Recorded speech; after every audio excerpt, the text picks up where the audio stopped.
Liturgical year of Don Prosper Guéranger. July 5th, St. Anthony Mary Zaccaria, Confessor.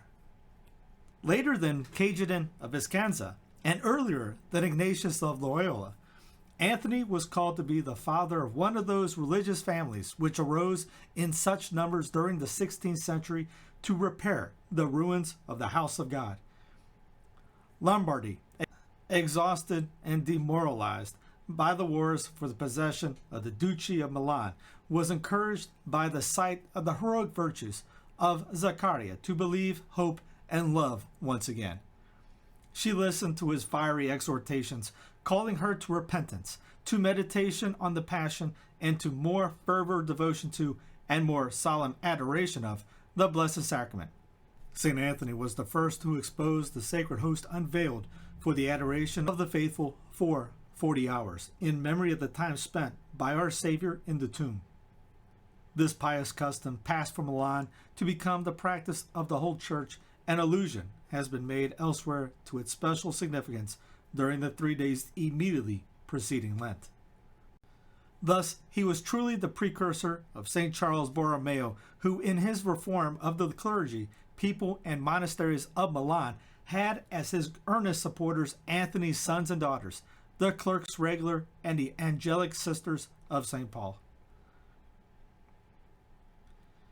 The congregation began its life in the Oratory of Eternal Wisdom at Milan, but these new disciples of the Doctor of the Gentiles took their name of Barnabites from the Church of St. Barnabas, to which they were moved shortly after the death of the saint and where his body rests.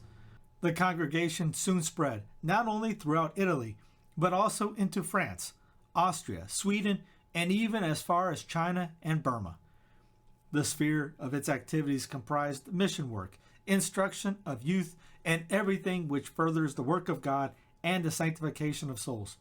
On the eve of the octave of the apostles, Saints Peter and Paul, in the year 1539, the holy founder of the congregation was called to his reward at the age of 36, in the very house in which he had been born, and from the arms of his saintly mother, who had brought him up for God, and who joined him shortly afterwards. When Urban VIII published his famous decrees in the following century, the cultus of Anthony Mary had only been established for 95 years.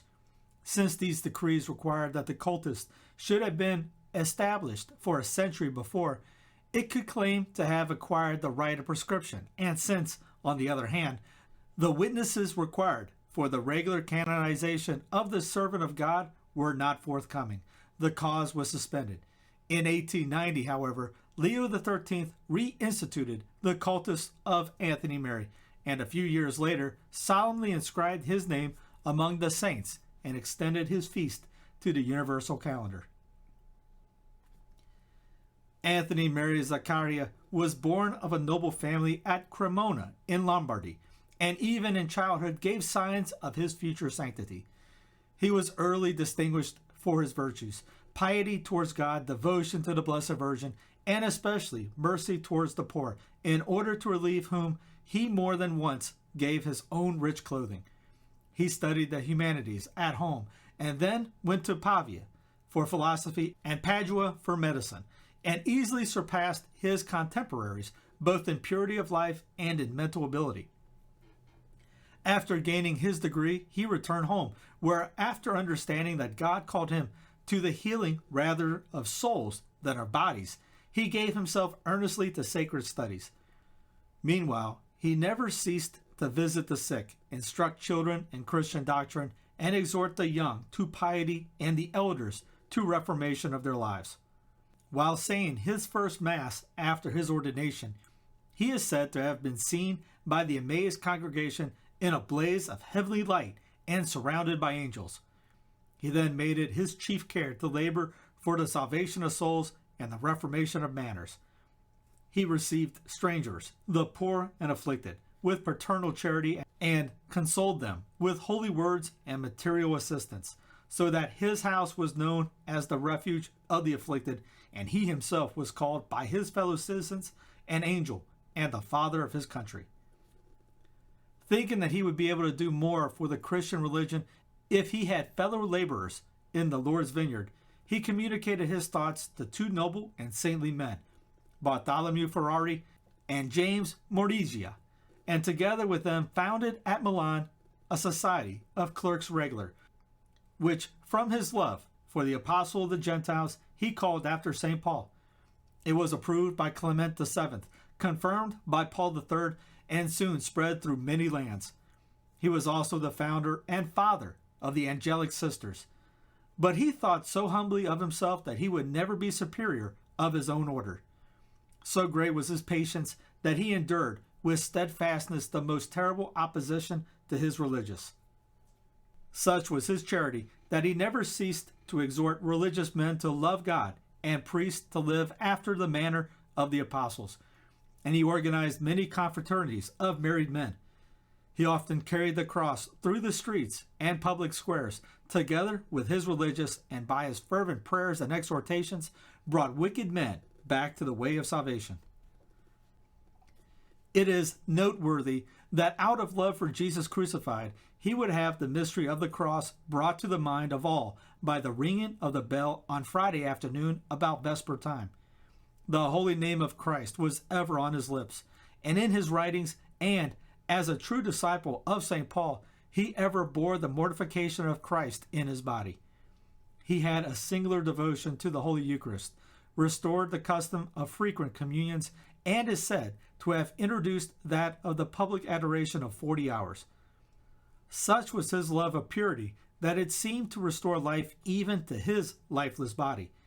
He was also enriched with the heavenly gifts of ecstasy, tears, knowledge of future things, and the secrets of hearts, and the power over the enemy of mankind. At length, after many labors, he fell grievously sick at Guastalla, whither he had been summoned as arbitrator in the cause of peace. He was taken to Cremona, and died there amidst the tears of his religious and in the embrace of his pious mother, whose approaching death he foretold. At the hour of his death, which took place on the 3rd of Nons of July, 1539, when he was 36 years of age, he was consoled by a vision of the apostles and prophesied the future growth of his society. The people began immediately to show their devotion to this saint on account of his great holiness and of the numerous miracles. The cult was approved by Leo XIII, who solemnly canonized him on Ascension Day, 1897. During this octave of the holy apostles, thou dost appear, O faithful servant of God, as a precious jewel enriching their crown. From thy place of honor, whither the homage of the church rises to thee, deign to bless those who, like thee, are enraged here below in apostolic labors, without thought of self, without hope save in God, and without being discouraged by the havoc wrought by the ministers of Satan, who force them perpetually to make new beginnings. In our days, as in thine, the enemies of the church congratulate themselves upon the prospect of the speedy overthrow of the house of God. And now, as formerly, everything appears to justify their sinister hopes. However, in our days, as in thine, the teaching of the apostles, upheld by the example and prayers of the saints, is able to save the world. If more than ever the world can see only foolishness in the cross and those who preach it, yet for all that, it is more than ever the power of God. The saying, I will destroy the wisdom of the wise, and the prudence of the prudent I will reject, is fulfilled once more before our eyes. At this moment, where are the wise? Where are the learned and the clever, who promise to adapt the world of salvation to the needs of the present? Never to alter the word of God, to announce it before God as God gives it, without claiming to make it acceptable to those who insist upon being lost, is to fulfill the first condition for gaining the triumph, which St. Paul says will never be wanting to the faithful of Jesus Christ. Disciple and faithful follower of St. Paul, the knowledge of Christ learnt in his school changed thee from a doctor of the body into a pastor of souls. That love, which surpassed all knowledge, made thy short, yet full life fruitful even beyond the grave. May God arouse in us that desire for the salvation of souls and spirit of reparation which the Church asks for by thy intercession. May thy sons and daughters, drawn up under the apostolic banner, do honor to the great name of the Doctor of the Gentiles.